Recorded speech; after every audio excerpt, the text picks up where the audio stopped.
Hello, everyone. Welcome to my YouTube channel. And for this particular live stream, I want to share something with you that has to do with identity. Okay, this has to do with identity, and it's something that I wanted to share with you for some time now. Now, this particular video you'll be watching is courtesy of Human. All right, so I watched the video and I thought it was something to share with every one of you out there. So it's from Human. Now, over time, I've had reasons to, take people on the journey of identity, right? Helping them understand who they are, or even coming to define themselves and to have a sense of identity. Who do they define themselves to be? Who do they see themselves to be? Not from the light of who people say they are, right? Because I believe that everyone has a responsibility to define himself or herself. Everyone has a responsibility to tell themselves how they want to be addressed. I mean, I often tell people that it's your right, all right, to tell people what you want them to call you, how you want to be addressed. Because the moment you leave it for people to call you whatever name they want or to address you whichever way they desire, you would realize that you are no longer that person that you should be. Instead, you have become the persons that you don't want to be. And so you either live by what people have called you, or you find yourself living by what you have called yourself. And trust me, it is what you allow people to call you, what you allow people to address you as, that ends up becoming part of your life. All right. And so you see a lot of people struggle, right? Struggle with identity, struggle with who they really are, not because they don't know what they should be doing, but some of them have come to that point where they just allow anything to go by. They just allow people to call them whatever it is that they want to be called, and that ends up, creating some sort of problems for everyone and even for themselves. First of all, and it's pretty important that you as an individual, classify yourself. What defines you? Who are you? How do we call you? How do we address you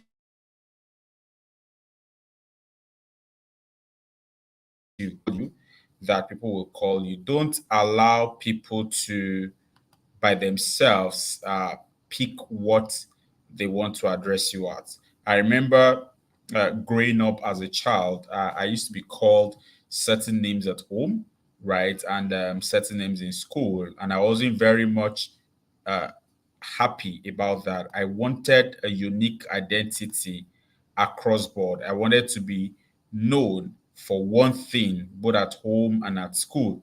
And I woke up one day, I was like, you know what? This is what I want everyone to call me. This is how I want to be addressed, and that was it. Of course, it took a while for everyone to adjust, but they adjusted with time, and they adjusted because I put forward that this is what I want to be called. And anyone who was calling me anything short of that knew that no, they were actually looking for for trouble, or they wouldn't even um, get whatever response that they want to get. So it's important that you define yourself. It's important that you don't you don't allow people, all right, to tell you who you should be. Now, this is different from you taking corrections or taking learnings from people, right? This is more or less talking about the need for you to pay attention to what people call you. Pay attention to how people want to address you, all right, and not allowing them address you in a certain way, because the most important thing is that you come to that point where, as a person, you can tell that this is me. right? As a person, you can tell that this is where you belong, this is how you want to be addressed, this is how you want people to see you. Because if you do not define that, you would find yourself at that point where it is whatever people bring your way, right, that you would accept. And the moment that becomes it, uh, you have a lot, okay, that you'll be struggling with. You have a lot that you're struggling with, and you really do not want to have that kind of experience whatsoever. Okay, so I'm going to be taking you on that journey, and I hope that you enjoy it, and not just enjoying it, but you also take out time, all right, to check yourself uh, and see to it that whatever it is that is being shared in this video, if it resonates with you and you know that you need to seek help, all right, that you go ahead to actually seek that help. Very, very much important, all right, that you go out there to seek that help that you need to seek. All right, so let's go listen now.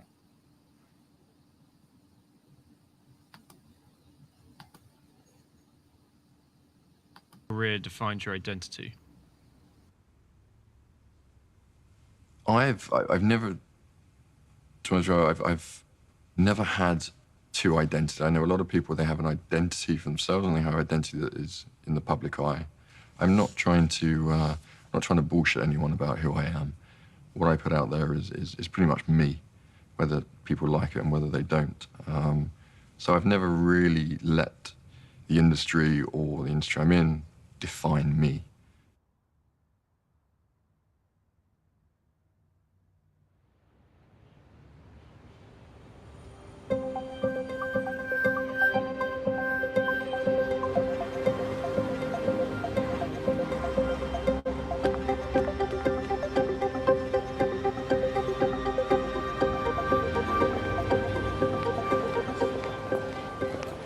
I think we get obsessed with our jobs and money. I think like money's the new religion. Like people are obsessed with money. And I don't think it's where happiness comes from. I think our jobs don't have to define us. Look, I like breaking and I get paid to do it, you know, and I think, you know, it's smart in life to get paid to do the thing you enjoy, but it's not who I am.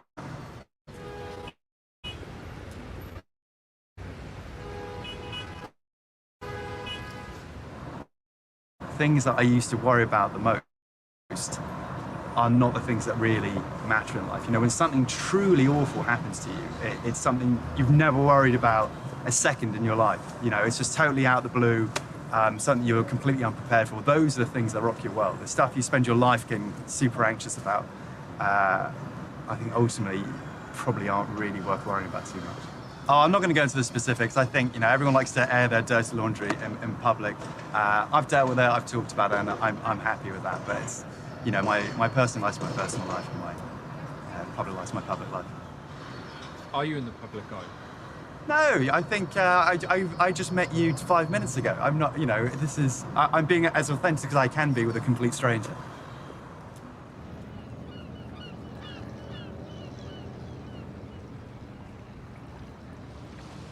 It was a day I actually finished work very, very late. I got in about 11 o'clock. My wife stayed up. We had a cup of tea together, and that's the last time I actually saw her. It was a normal weekday. Went to sleep, thinking, you know, busy day the next day. Woke up in the morning with a little bit of pain in my eyes, and then we went into hospital, and they bandaged the eyes up because they were very bloodshot, very red. And they took the bandages off 24 hours later, and I completely lost my sight. I lost my sight a year after getting married, so you can imagine it was the honeymoon period for me. I was planning a new life, you know. I was in a new adventure, and all of that to me had been taken away. A lot of people look at me and they see a blind guy. That's all they see. They don't see my ambitions. They don't see that I'm a father, I'm a husband. I have a job, I have dreams, I have ambitions. You know, they don't see someone who went to medical school who's a qualified doctor. They see a blind guy. And that's the hardest thing, to try and convince someone to see differently. As a guy, I'm the one who brings the money into the house. I'm the one who supports the family. And when I lost my sight, I lost all of that. What makes you human? Do you know what makes me human? I bleed like everybody else. I suffer like everybody else. I'm happy like everybody else. I think to be human, you kind of need to experience all of that. You need to experience the pain and the happiness and the joy in life. I can walk down the road and it could be a really horrible day, but in my head the sun is shining, the weather is better, the flowers are out, the trees have got leaves on them. I can manipulate what I can hear to make it feel better for me and put a smile on my, you know. So I think I've adapted to living as a blind guy, and I don't have any residual vision. I literally live in a grey mist, and that's it. But I'm happy with that.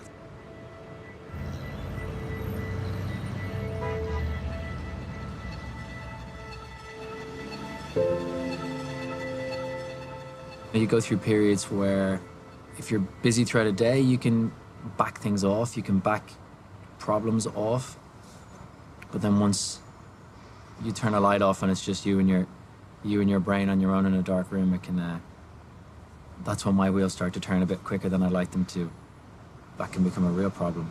When you start to believe the voices in your head that, like, not the voices in your head, the voice on your shoulder that's telling you you're rubbish.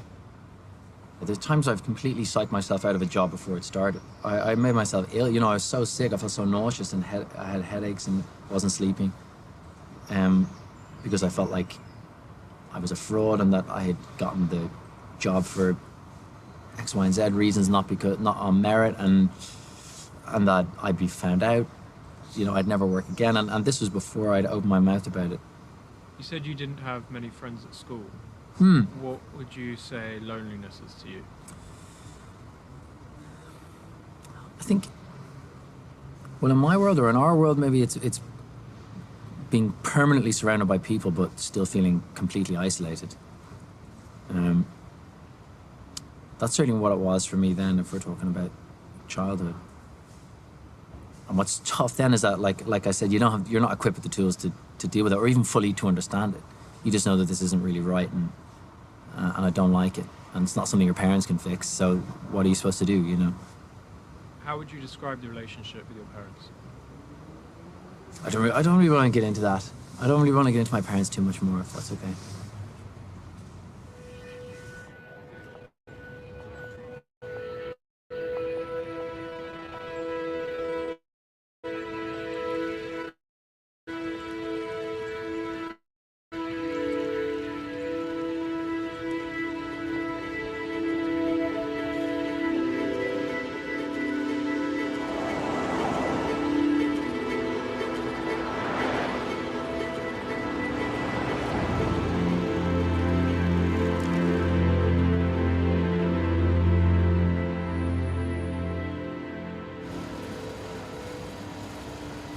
I was 18 years old, new to a big city. I didn't really know what to do.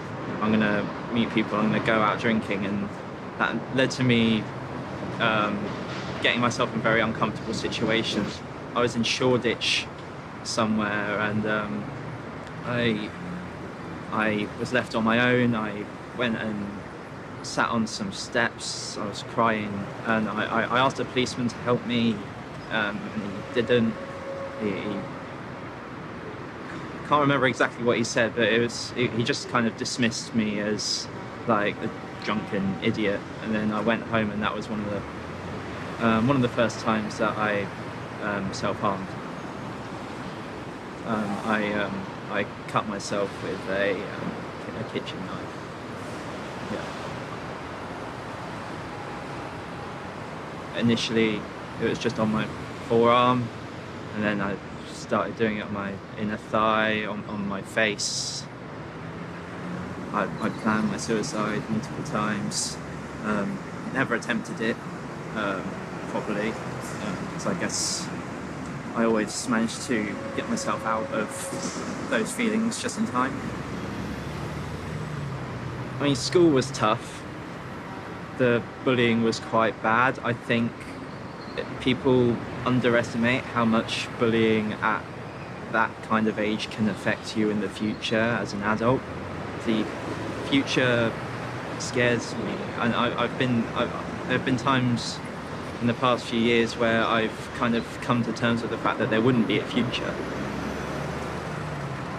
And I dropped out of university a couple of years ago, and at that point I was like, I've screwed everything up. I've lost the only thing which I thought I was good at. Like, my identity was taken away from me, and like, without that, what was I supposed to do, you know?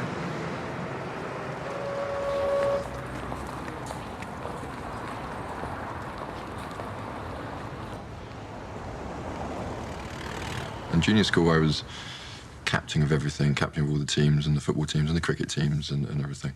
And probably had lots of friends, quite popular. And then that changed in senior school, and I was bullied, not really physically, but mentally, and didn't really fit in. And I very much went into myself sort of after that.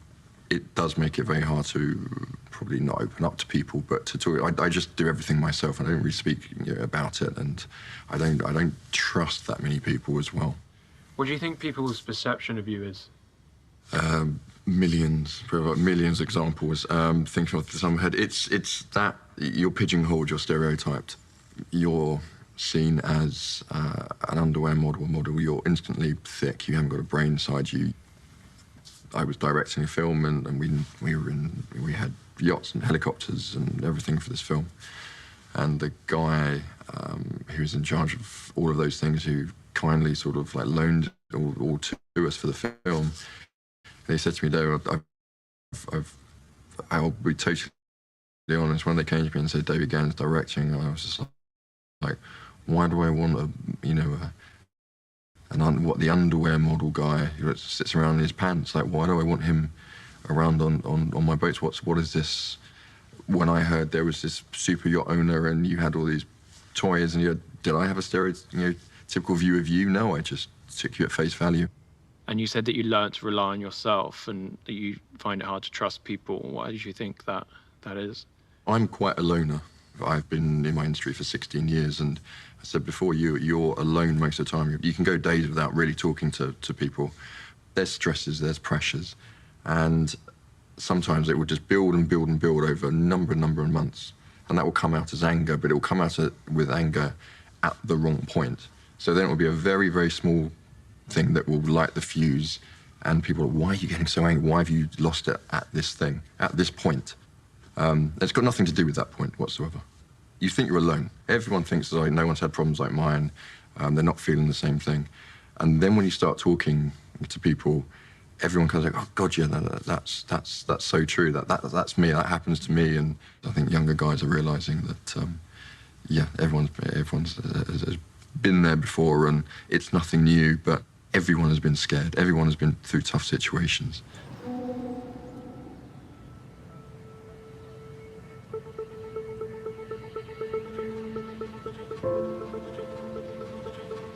On this seat. On this other one. That's for your water. Lovely. You are very sweet for saying that. Well, my dad was a football manager of the local team, Northampton Town Football Club, and I was going to football matches all the time, supporting my dad and the team. So, yeah, you see these footballers and think, well, that's what I should be like. The thing is, I couldn't emulate it. I had this awful thing happen to me. I did a play, and then the teacher filmed it in drama, and we watched it back. What play? It was A Midsummer Night's Dream, and I got it. Honestly, it was like a punch in the stomach. There was this character. Well, I was like, honestly, it was like an out-of-body experience. I was like, so that's why people are shouting Bender and Buff to me. Honestly, I didn't know I was like that.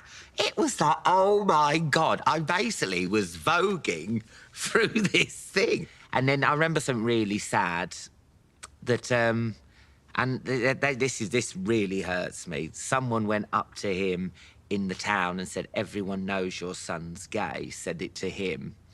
And that upset me, because then someone's used my sexuality as a weapon to attack my dad. I just went into myself, which I suppose it can just be as harmful as getting off your head on alcohol, drink and drugs, or fighting or anger like that. I just went in, which I think isn't as dramatic as that, but I think it can still be as dangerous. Do you know what the thing is? And I realise now, when my dad is over the moon that I do stand-up comedy. He loves it, because I think he saw in me a loneliness. Because my dad's career, my dad's life, my dad's friends is football. He has this amazing network of footballers. They have this camaraderie and he loves it. And he said to me once, all I was worried, Alan, was you being like you are, is that you would be lonely and not have that friends. But I have that with comedy, and he sees that now. And I get that buzz when I go on a stage, that he gets that buzz when he runs out the tunnel onto the pitch, and he gets that, and he goes, so he couldn't communicate. He's this northern man, he's a footballer, laddie. He doesn't know how to say that. But, I see now that's what he meant. He just wanted me to be happy and have what he had in the world of football.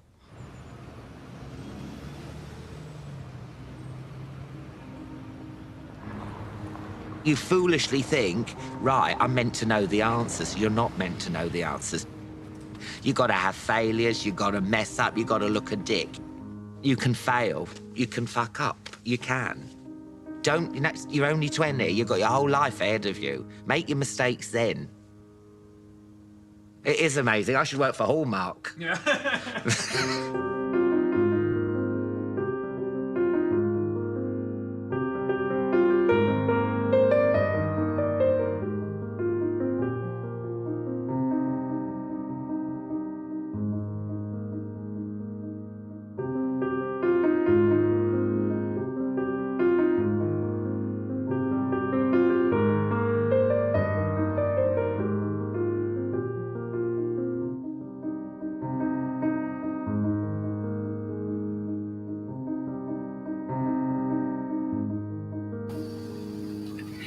So thank you for watching that. I hope that you picked a lesson or two. Now, one thing that I expect that you pick from that is that your current condition doesn't define you. What you have experienced doesn't define you. You have that choice. You have to make that decision of telling who you really are or how you want to be known or defined. Do not let whatever it is that you're experiencing be the basis for which you would give yourself a name or allow people to say who you are. So go out there, all right, tell who you are, let people address you for who you are. Your identity is who you are when everything is removed from you. It's not dependent on what you have, all right, or what you don't have. It's dependent on who you are in spite of everything.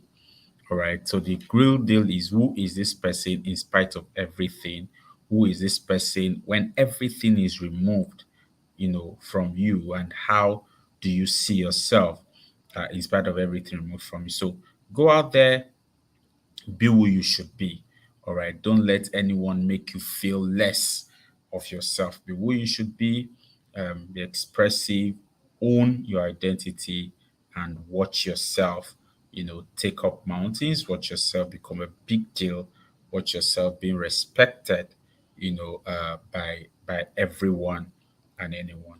So thanks for joining. If you're watching this after the replay, after the live stream, please don't forget to subscribe, like, and share this video with other people, especially the men in your life.